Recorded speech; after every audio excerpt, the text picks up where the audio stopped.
This is Mainstream Metaphysics with your host, Nick Newmont.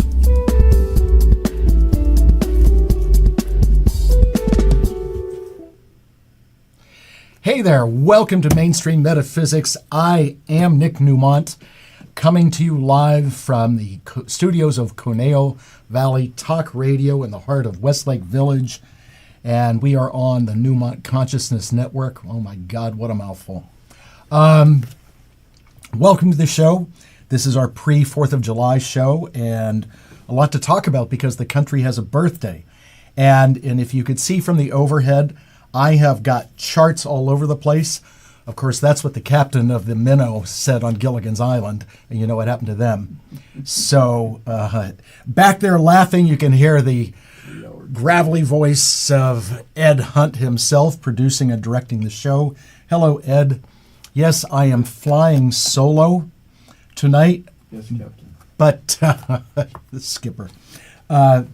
Next week, my guest is astrologer Lisa Allen, and she will be back, and she's going to be talking a lot about the fact that the planet Uranus is now in Gemini, and there's a lot of Gemini and Mercury references that I'm going to get into tonight, and I will be able to make sense of it for you. Hopefully I can make sense of it for me. And I've been doing this for 30-some years. If you're in the LA area, you know it's hot. It is hot. This is only July 1st. It's been hot for a couple weeks, and it's not even August yet. So keep cool, folks. And I mean that with all the planetary movement, not just as a reference to the weather, but a mental metaphor too. Everybody's got to keep themselves in check right now, because some of these astrological references that I'm going to get into tonight, and some of it you've heard before, I'm trying to hammer home the reality of this stuff and what it's doing and what it can do for us, and the way these things challenge us, you know, in the time ahead. We are already having planets in retrograde. In fact, I might as well get into some of the planetary movement for the month of July. And by the way, the book that I have in front of me, people ask me, how do I know where the planets are and all of that? And this is an ephemeris. And every astrologer has one of these, and it shows you where the planets are on a given day, in a given month, in a given year. And I've had people look at this and go, oh my God, how can you read that? Well, you just have to understand, you know, time and dates and the glyphs for the planets, and it's really not that hard. So if you asked me without the rising sign, and by the way, this one goes from 2000 to 2100, and they change them. Some of them are thicker. I have one that goes from 1900 up to 1999, because I have to research people at times that are born, you know, in the 20th century. But think of it as a astrological farmer's almanac. All right, references moon cycles, full moon. Where'd I go? There we go. All right. Coming back. Hold on. It's the camera. Sorry. That's all right. I can talk over that. So that's how I know. Now, what do we know about planetary movement in the month of July? Well, first of all, on the 4th of July at 2:33 p.m. here on the West Coast, Neptune goes retrograde, and we are going to talk about Neptune tonight. On July the 7th, at 12:47 a.m., Uranus goes into Gemini, and that is the bulk of the topic next week with Lisa Allen and myself. And then on the 10th, which is next week, we've got a full moon in Capricorn at 1:37 p.m. July 13th, and this is part of what I'm going to talk about tonight, at 9:07 p.m. on the West Coast. Saturn goes retrograde. July 18th at 9:45 PM, we get a Mercury retrograde on the West Coast. And then at the end of July, July 24th, we get a new moon in Leo. So I make notes of the planetary movement based on what I see, in the ephemeris. Now, the ephemeris doesn't give precise time; it gives the day. When you have a very sophisticated astrology program like I do, and all astrologers do, you're able to run charts, and you plug in date, time, and that gives you exact planetary placement at that moment. When I ran these charts today that I want to talk about, I ran them around 2:29 p.m. It's that specific with the transits. So, when it comes to Mercury retrograde, and by the way, because it happens at July 18th, we are already 4 days into the pre-Mercury retrograde shadow period, and people ask, well, what is the shadow period? Well, there's 3 weeks of Mercury being retrograde, as it's stationed. It is retrograde. There's 3 weeks where the planet is slowing down in relationship to the other planets astrologically. So that's the pre-shadow. And then after Mercury goes direct, which will be in August, then there is the post-shadow period. And people that are purists on this, that preach about what to do and what not to do in Mercury retrograde, are caution a lot about even if it's not stationed, it's pre or post shadow, to still exercise caution on certain things. Now, for those of us that are born with Mercury retrograde, we don't we don't throw caution to the wind, but we still do things that we tell other people not to do. And quite frankly, I've gotten away with some things in Mercury retrograde, buying cars and things of that nature, which because in Mercury retrograde, and you're born with Mercury retrograde, it actually works in your favor. Which, does that mean the other, let me see, 21, jeez, does the other 31 weeks of the year, am I in trouble? No, I'm not. I didn't say the math right. You feel the extent of Mercury retrograde for about half the year, realistically, and that's why people are prone to ask when things aren't working out right, is Mercury retrograde right now? But we don't want to blame Mercury for everything. Now, as we get into charts, okay, the United States has a birthday on July 4th, and astrologers ask me, which chart do you use? I use the one that has the country as Sagittarius rising, using the time of birth, meaning the signing of the Declaration of Independence at 5:10 p.m. in Philadelphia. Now, numerologically, the country is going into a 20/2 year. Okay, what's that mean? Well, it means we're coming out of 19/1, where we are establishing new beginnings, a level of compassion to the country itself.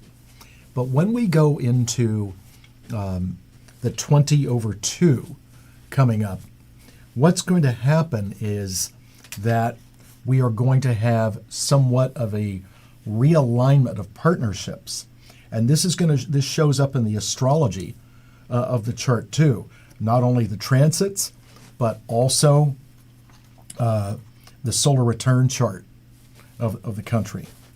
So when we say we're in a 2-year, that's all about partnering. 20/2 means the all or none of partnerships, or the looking for the right partner. Now, the number 1, which we're finishing in the next couple days, is all about the male energy. The 2 is the female energy.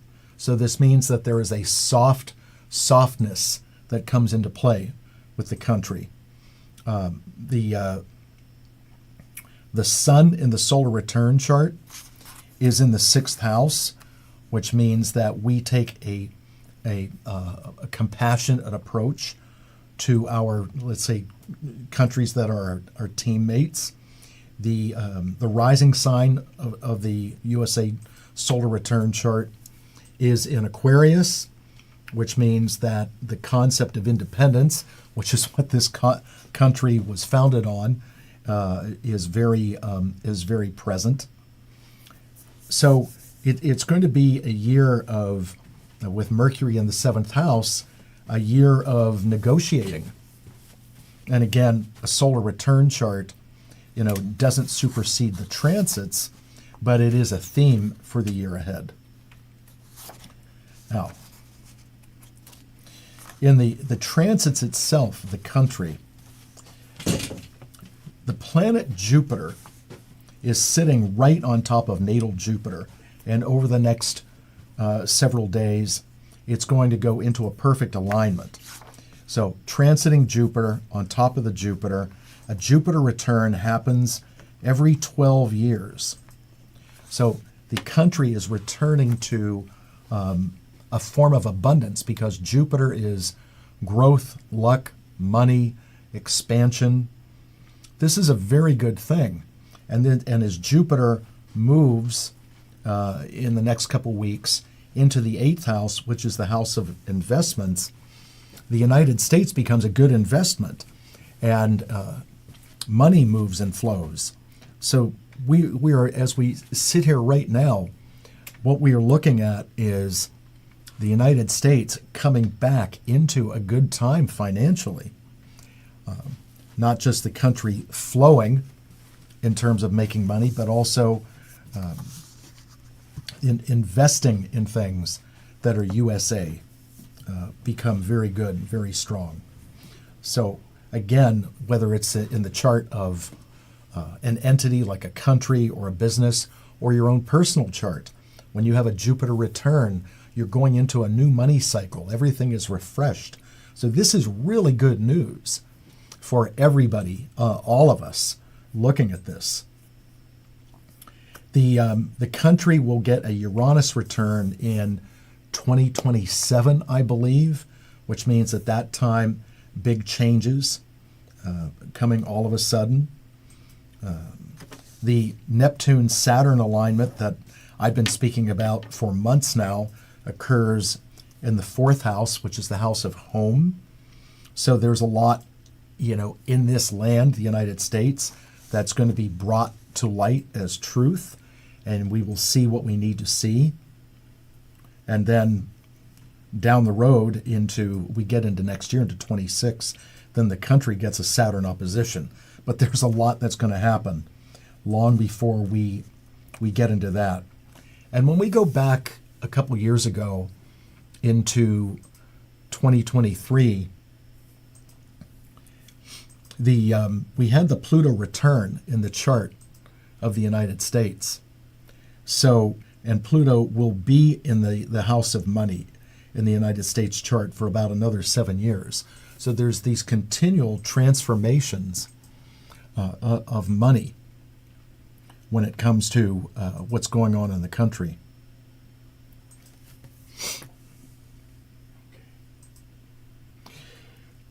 And we are feeling the effects of Mercury retrograde.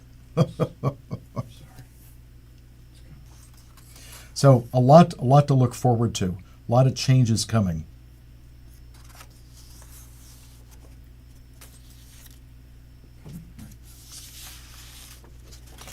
Now, there we are. See, I'm talking about Mercury retrograde and what happens. Stuff starts happening. All right, so with Mercury retrograde, and I am going to talk a lot about Gemini tonight. So what is Mercury retrograde? What does that mean? Well, it means that people change their minds, business can change directions, people may renege on contracts and things like that. transportation and communication may face challenges. Shipping companies, the post office, and also when it's Mercury retrograde, it is time to rethink and revisit. So as just little bullet points, what to do during Mercury retrograde. Well, change up your routine a little bit. Tend toward, routine maintenance. Replace what's old, but also give your mind a break. Mercury rules Gemini and Virgo, which are both very thinking signs.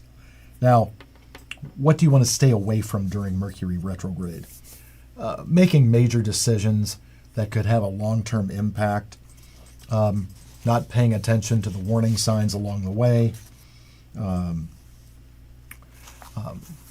getting into contracts that maybe not be to your benefit, or just taking on too much, like biting off more than you can chew. Now, I realize that sometimes appliances and technology breaks, and there are times that you do have to replace something that's mechanical or technological.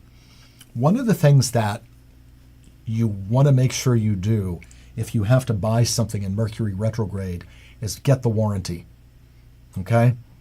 That is really important when you're buying in Mercury retrograde, because that means that something may happen where you've got to take it back. All right? I don't know that I've ever talked about that before, about warranties and retrogrades. Now, where we sit at the moment, and this goes back into May, I told you, folks, I have all kinds of charts, all kinds of stuff going on here tonight. We do have Pluto retrograde into the middle of October, and Pluto is the planet of deep change. So what you want to look at during Pluto retrograde is explore your inner self, your deeper self. Look for healthy outlets for anger. If there's something that it's an unfinished project of some kind, when you get into like furniture, refinish it. Don't get into confrontations. It's a good idea in Pluto retrograde, just kind of let it slide, all right? And things to avoid in Mercury retrograde. Don't go into such a fight-flight mentality where rage takes over. Don't be self-righteous. Don't hold on to things too long, or do any things that are self-deprecating or self-destructive. Now, we also, as I said earlier on, we're looking at coming up on Neptune retrograde and Saturn retrograde, which are both going to align just minutes of arc away from each other as we get into July 13th. Now, with Neptune retrograde, you want to pay attention to your dreams, be more compassionate, work on creating good, healthy boundaries, and because Neptune is the planet of creativity, use your imagination in a productive way. Remember, Neptune is the planet of illusion and disillusion, so it's very fantasy-filled. Now, stay away from, in Neptune retrograde, getting caught up in unrealistic dreams. Don't let people walk all over you. Stay away from those characters we call psychic vampires. And don't get lost in fantasy, especially if it's something, because Neptune rules the 12th house, that it's something you could get into artificially that creates delusional behavior. Stay away from addictive things. We also are going into the Saturn retrograde. Now, Saturn retrograde, I actually kind of like Saturn retrograde because it gives us the ability to buy time. Saturn is the planet of karma, fate, destiny, lessons learned, obstacles. But that glyph that you see for the planet Saturn, and it would be very hard to see it if I showed you on a chart, it's the sickle of Kronos, the god of time. So Saturn retrograde is for making adjustments. So take time and review things in Saturn retrograde. Things don't have to be finalized in Saturn retrograde. Look and see what you can adjust during that period. But I always tell people, in Saturn retrograde, don't panic. It's okay. Governing bodies, big companies are actually more forgiving in Saturn retrograde. Now what we have is the Neptune-Saturn alignment that's coming up. As I said, we move into now. And so what we'll see on July the 13th, when both planets are retrograde, at that point they're very close to each other. They separate through the fall, and then both of them in the fall into the winter, they both go direct, and then they meet completely in February, around February the 20th. So the Saturn-Neptune conjunction is really important because it can create things, and I mean this even for now, what's going to happen from now all the way through February of next year.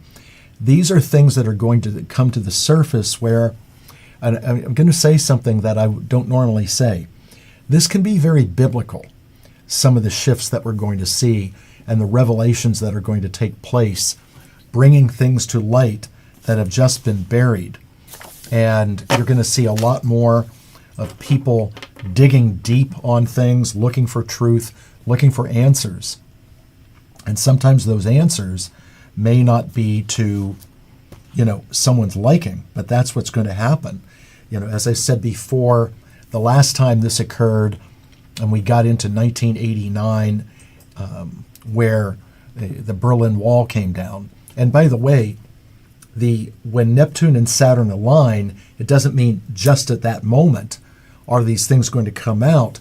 It's a precursor for maybe a couple years of things being revealed. So it's extremely powerful because it happens every 37 years. The time before it happened was around 1952 when the Korean War ended and Stalin had died. Then you go back into 1917, the end of World War I. Then you go back before that, it was around 1882. Interesting that it happened also in 1763, where that was leading up to the formation of America and eventually to the American Revolution. So as one door closes, another one opens. Now, what's this going to bring? Okay. Letting go of illusions. The Saturn-Neptune conjunction can bring a time of disillusionment where we will have to face reality and let go of illusions and fantasies and whatever was untruth. Well, on the therapeutic side, when we say untruth, that has to do with fear. So a lot of fears were going to be allayed in this process.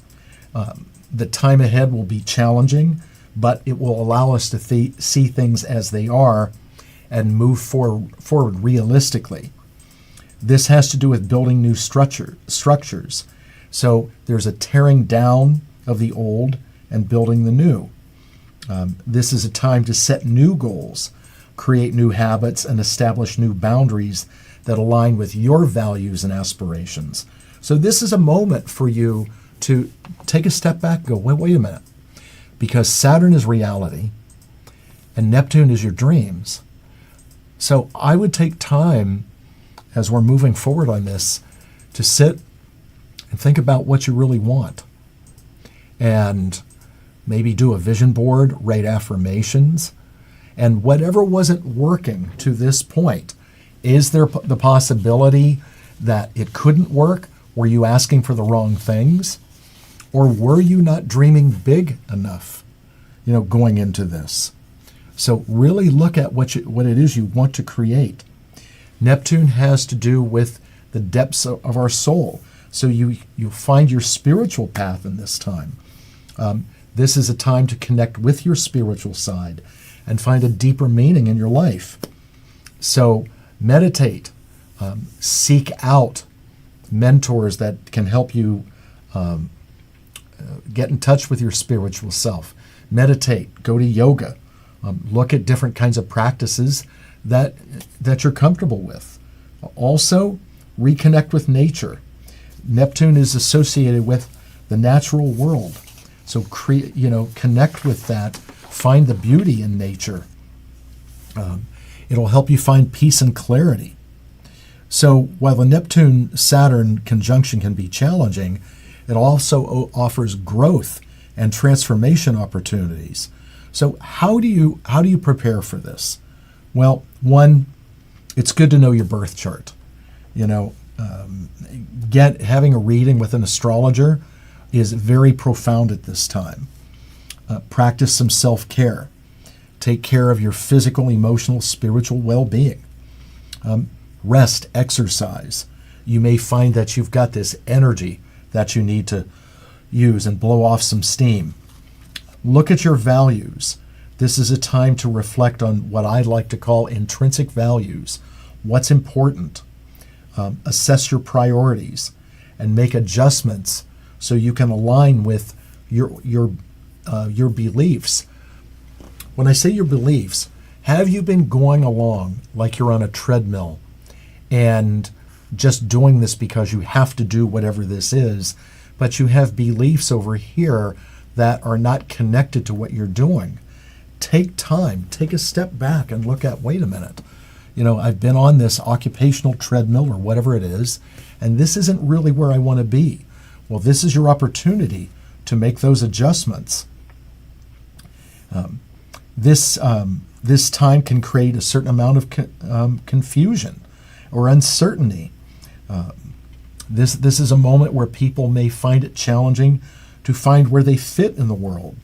It's really important this time to focus on the reality side of Saturn, which is Capricorn, versus Neptune, which is Pisces.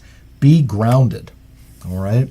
And be careful about what you get into that would be some kind of artificial depressant or something that takes you on a bad trip.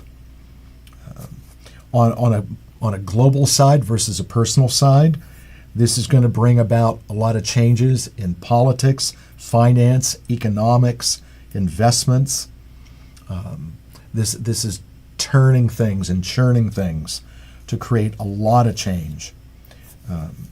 For a while, you may see more tension between groups of people, but it's a time of potential and challenge, and we must look at the reality of our reality, meaning Saturn, in connection with our spiritual self, which is Neptune.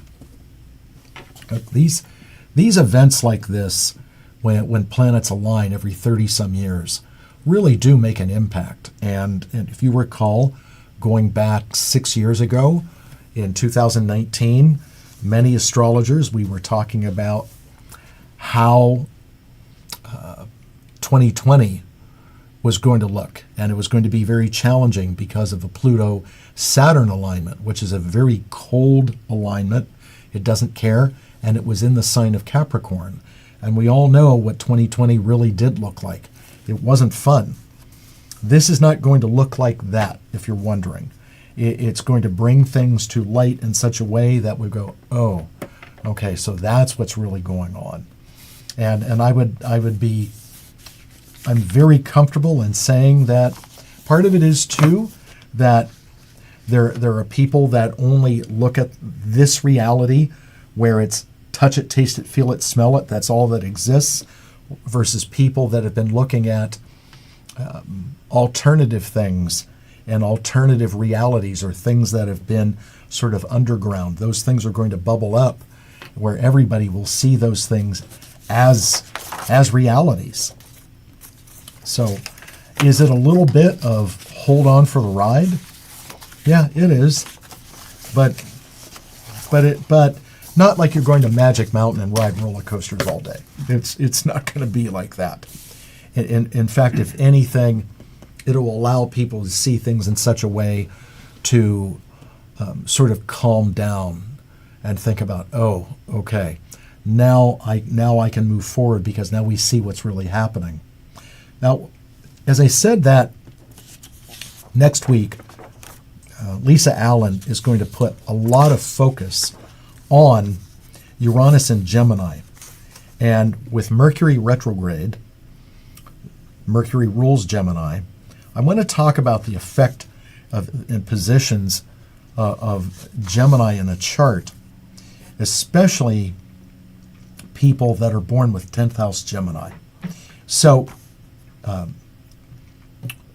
President Trump is not born with Gemini on the midheaven, but his planets, Uranus, the north node of the moon, and the sun are all in Gemini. And it's very fascinating that people that are born with Gemini in the 10th house, whether it's on the midheaven or planets in there, have interesting reputations. When I look back to two names that come to mind are Marilyn Monroe, Kobe Bryant, I believe Madonna, Freddie Mercury have 10th house Geminis. I believe Jay-Z does. I mean, there's tons of people. Some of you out there may have 10th house Gemini. And because the 10th house is your public life, reputation, 10th house, it's success, or what can be high rise to fame and fortune. It's all public. And because Gemini is ruled by Mercury, and Mercury is how we think, it's how we do business, it's what we say, because it rules the third house of intellect and communication. To have Gemini high in the sky means that you could go into a public restroom during a conference and whisper to someone in the restroom something about someone else, and it goes up into the air ducts, and everybody in the conference hears that. In fact, something like that happened, and Ed back there is going to know what I'm talking about, in one of the Police Squad movies with Leslie Nielsen. He knows what I mean. It's an hysterical scene. It is exaggerated, but that is what happened. Now, when you have Gemini in the 10th house, a person's profession can be affected in a bad way. In any case, when Gemini is dynamic, he or she may choose a particular profession or achieve long-term goals due to a lack of concentration or a tendency to be indecisive. Individuals that have Gemini in the 10th house may experience difficulty maintaining a stable, open image or brand due to the influence of Gemini. So Gemini is illustrated with the Roman numeral 2. It refers to the twins. And Gemini people have a tendency to be very quick-minded, silver-tongued, talked out of both sides of their mouth. Geminis have a fickle side to them. And that's, wherever significant Gemini is in your chart. So when you have Gemini high in the sky, your public life is going to be under the microscope. And everything is up to, how do you say this? Perception, I think is the best way to put that. So everyone's going to have an opinion. So when you have Gemini high in the sky, you have to be careful with what you say. All right? Now, if you're looking for a career as some kind of public figure in journalism, politics, 10th house Gemini is a great placement for you. You just have to know that everybody's going to hear you, see you, and they're going to have something to say. Now, if we can go back to the chart from the overhead, I want to illustrate something here. And so this is the chart of Donald Trump, and the midheaven, which is the cusp of the 10th house, is ruled by Taurus, all right? And the cusp of the 11th house is ruled by Cancer.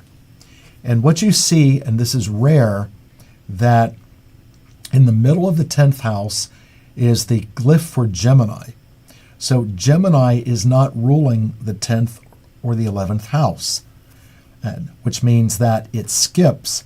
On the other side of the chart, Sagittarius is in the middle, and then you'll find somewhere in the chart that one sign will be duplicated. Well, in his chart, Aquarius rules the 6th and 7th houses, and Leo rules his 11th house and his first house. He's a Leo rising.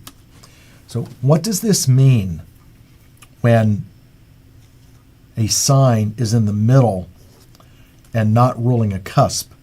Well, these are called intercepted signs. And intercepted signs are problematic areas of the chart, which means that in this case, having a 10th house Gemini, there would be issues with people publicly, issues with what he says. So not only do we have in his chart the issue of being under the microscope, having a 10th house Gemini, that reputation is always in play, but it becomes very exaggerated by the fact he's got a 10th house intercepted Gemini. So how do we boil this down? Look, people that have this could do all the right things in the world. They could do acts of charity, random acts of kindness, do everything right. But when the 10th house Gemini is intercepted like that, that means that no matter what they do, they are going to be criticized or even crucified for it.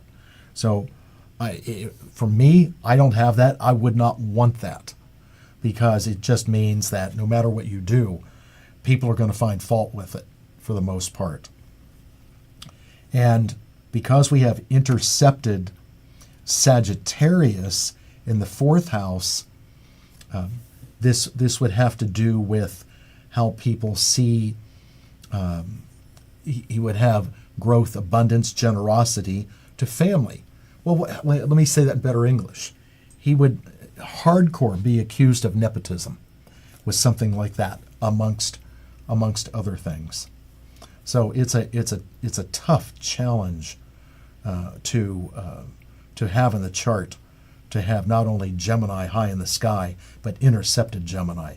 And I remember looking at this, years ago, that he had that, and it's a tough placement to have that. Now, because he just had his birthday, President Trump, and again, when you see a solar return chart does not offset the transits. It is a theme for the year, and his birthday being June 14th. He's in, and this is how you do numerology. He's in a 29/11 year, which means he's very charismatic as of his birthday, and that is reflected in the solar return chart. And here we go again. Even though Jupiter and Mercury are good for reputation, his midheaven ruled by Gemini. So again, he could do a lot of wonderful things in the year ahead, and still people are going to find, whatever it is that they want to take a shot at. Now, the thing is, and I found this fascinating when I looked at this, and I hadn't looked at his chart, and there's another chart I'm going to show you in a moment. I just haven't put that kind of energy into it because I haven't talked about his chart since last October. So the Saturn-Neptune alignment,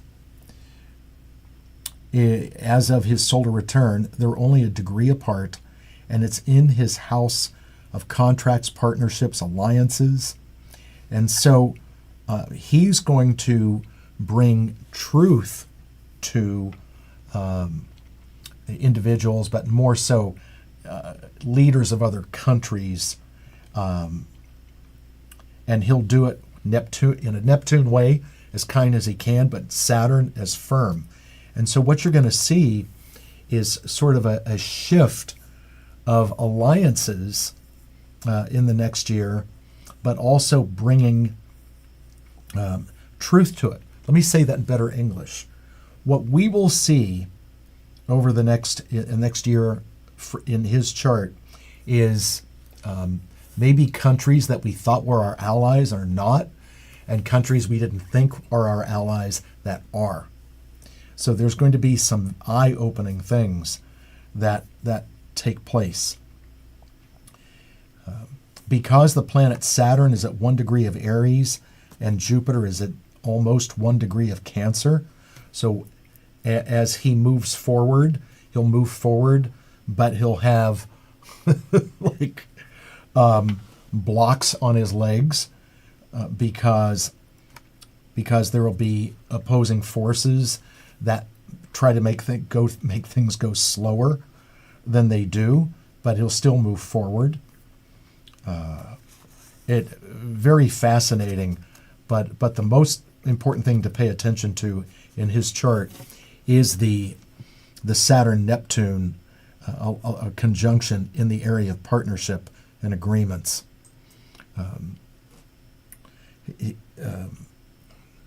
It'll be some firm, compassionate, but at the same time some boundaries, in play of what he'll tolerate in his negotiations. Let's see here. Oh, yes. I had a viewer get in touch with me recently and ask me about Elon Musk's chart. And I must tell you, I have never looked at his chart. I've never really been interested to look in his chart. This is his natal chart, all right? And the reason I ran the natal chart without anything else is because he's got most of his planets in this receptacle, and then one planet perpendicular, okay? And so this is called a bucket chart. You have the receptacle and the handle, all right? And in this case, the planet Mars is the handle, which is the dominant planet in a bucket chart. And because Mars is in Aquarius in the house of investments and other people's money. Look, it's in Aquarius, and that's all electronic stuff. And Mars is all about setting things into action, being aggressive. Isn't that wild? I never realized that until I looked at his chart. By sun sign and rising sign, the guy's a double Cancer, which means that in some way, shape, or form, he really cares. I never would have guessed that. He has a Virgo moon in the house of money, which means that for the most part, when it comes to money, he actually has a kind of a conservative approach.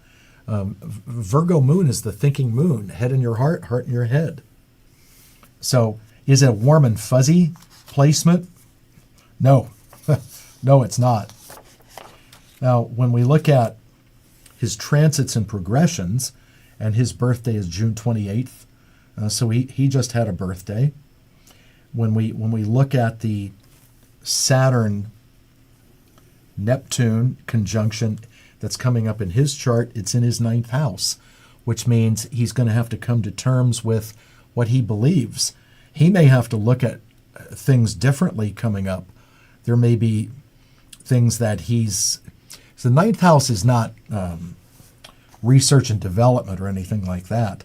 It's spirituality, it's wisdom, long distance things, foreign cultures. He may be looking at dealing with different countries and what he's able to do or produce himself. And again, that's just a shot, taking a shot in the dark with this. But he definitely will be looking at a shift of belief systems. Let's put it that way. Then I ran his solar return chart, which this was a bit eye-opening for me. The sun is in the 11th house, which is groups, organizations of people, with Jupiter right on top of it, which means he's into helping people, growing people, helping people to get better. His house of investments has the Neptune-Saturn conjunction in there. So there's something that he will be doing that is unique and different when it comes to what he develops. Remember, with Saturn and Neptune aligning, as one door closes, another one opens. Now, here's something that's fascinating for you astrology aficionados, okay?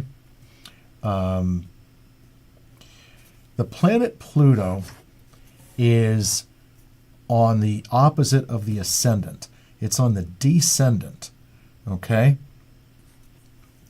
And where, for instance, my chart in transit, I have Pluto on the ascendant. And when people have Pluto on the ascendant, they're not real tolerant of stuff. They get to a point where they get done with something. They don't want to get into a lot of, conflict. It's like, that's it, I'm done. But when Pluto is on the descendant, okay, because the rising side is the stronger side, Pluto is more of the we side. If he were my client, and he's not, I would tell him to be very careful about who he picks fights with, and to choose his battles carefully, because he would come out on the short end with Pluto on that side of the chart. So, and because Pluto is right on the cusp of the seventh house, which is contracts, partnerships, things of that nature, he would be wise to be more compliant in a time like this. And again, this is his solar return chart, the theme, for the year ahead. In his 10th house, which is career and reputation, he has Venus right on Uranus. It's a little bit of a wide conjunction, but it's there.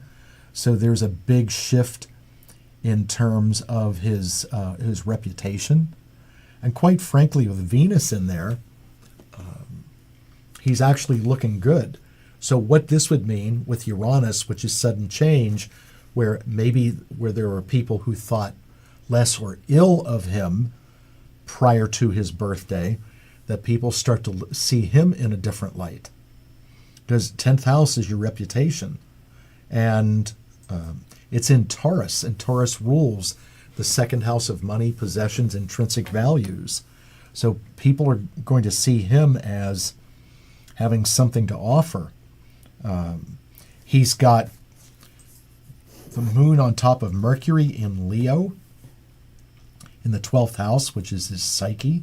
So this is cause for him to pause and reflect and think about feelings. And this would be personal to him, would have nothing to do with the outside world or business. So there's something that he would be reflecting on, in the time ahead. So, yeah, I had no idea what his chart looked like.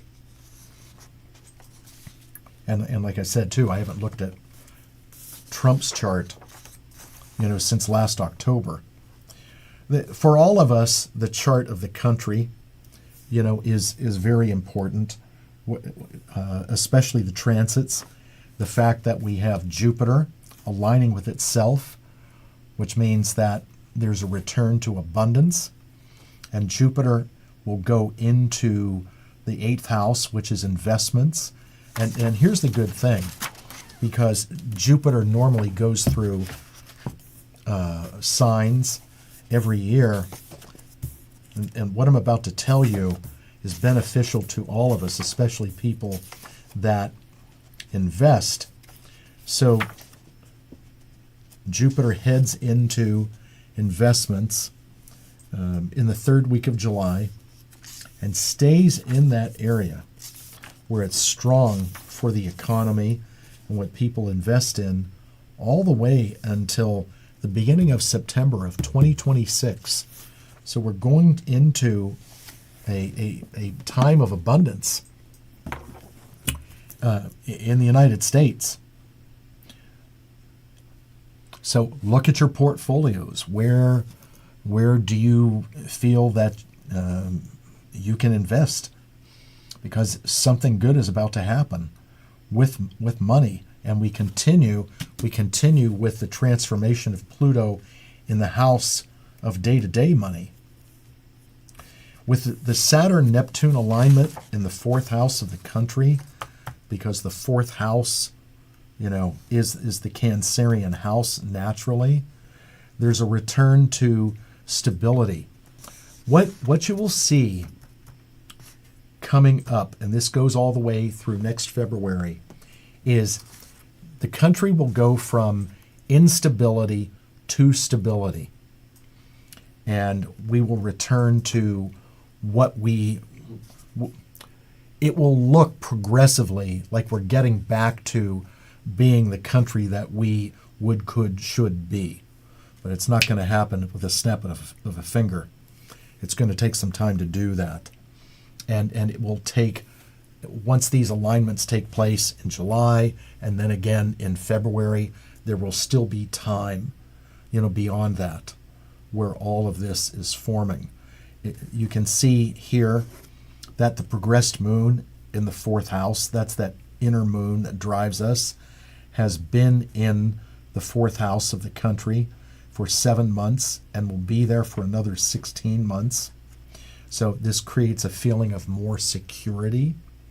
The moon is in Aries, which means we're more aggressive about creating security in the country, because the fourth house, is really important in a chart that's a Cancer, even though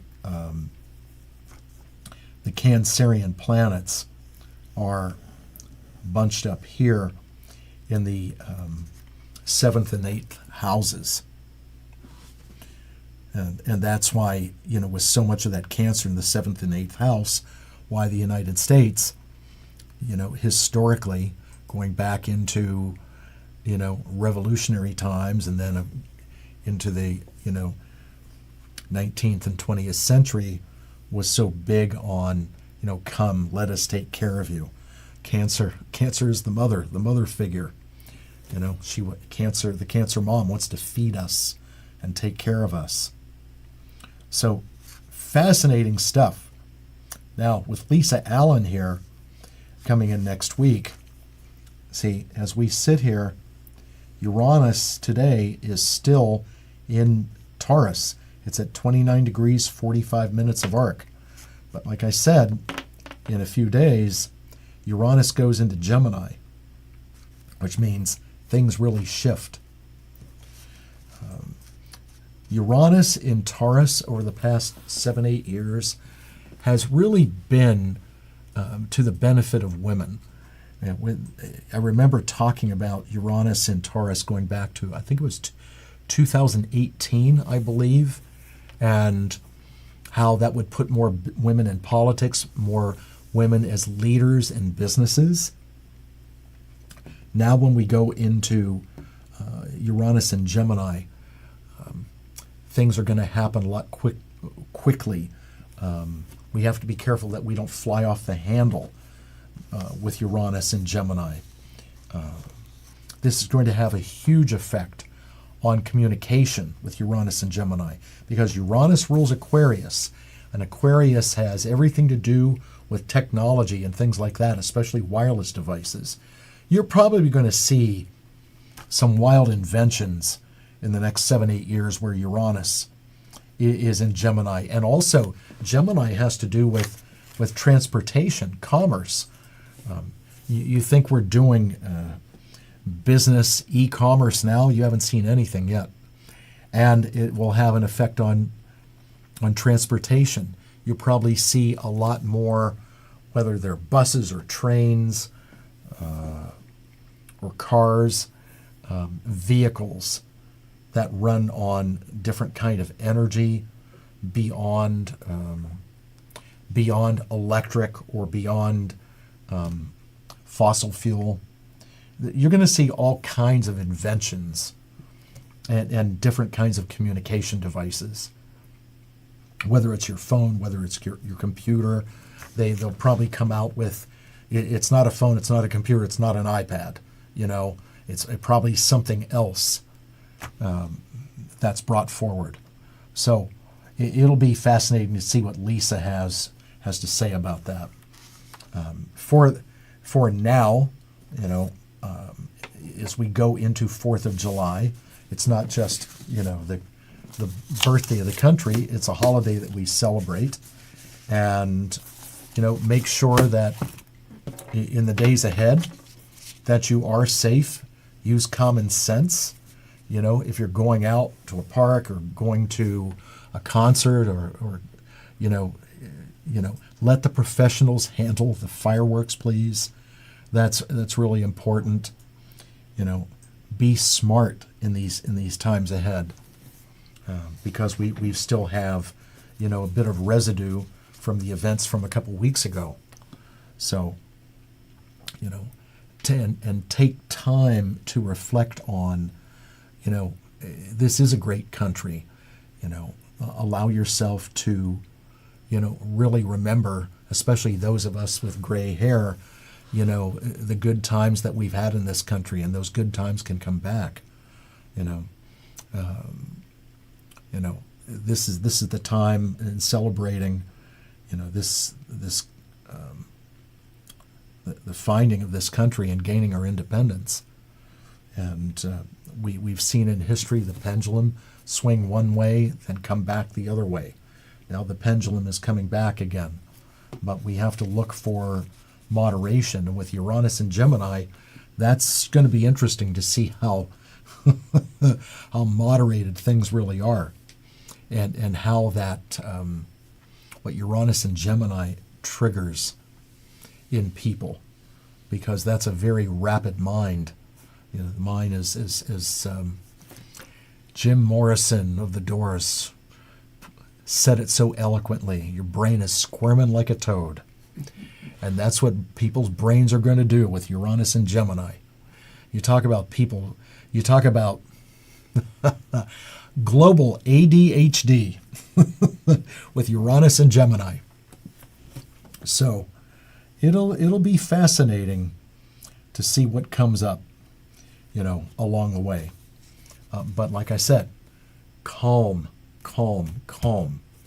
And also, for those of you that, if you have not read or purchased Audrey's book, The Mind Trip Game, please do so, because that's a tool for being calm. She helps get you through that, and she's got a lot of short videos that she is releasing that you can watch. And for me, as we get ready to close, if you're interested in studying the Tarot, Saturday, July 19th is a full day of Tarot, and it's the basic deck. So it's fun. You learn.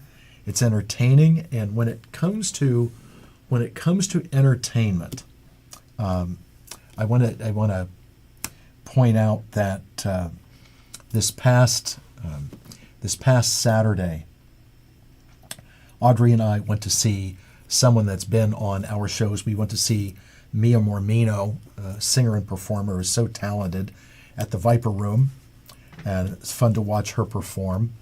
And then we went from West Hollywood to Pasadena to the Ice House and saw frequent guest on this show, Craig Shoemaker. And Craig just gets funnier and funnier. And he has more shows coming up. If you have never seen Craig Shoemaker and our friend that we took had never seen him before. He's quite a treat, and he's been doing comedy since the 90s, and he just gets better and better. So, yeah, a lot of fun. Anyway, we are at a point where I'm going to say goodnight. This was a lot of information. If you'd like more information on what I talked about tonight, or you would like a reading to help get clarity in your own chart, just call the center at 818-865-8770, schedule an appointment, because the Uranus and Gemini and the Neptune-Saturn conjunction is going to shake things up and stir things up, but it has an extremely positive outcome on the other end. That's enough. I've talked enough. See, Uranus and Gemini. Thank you for watching. I'm Nick Newmont. I will see you next week back here with Lisa Allen. Have a great, fun, and safe 4th of July. And remember, as always, take care of yourselves, take care of each other. See you next week, everyone. Have a good night. Thanks for watching.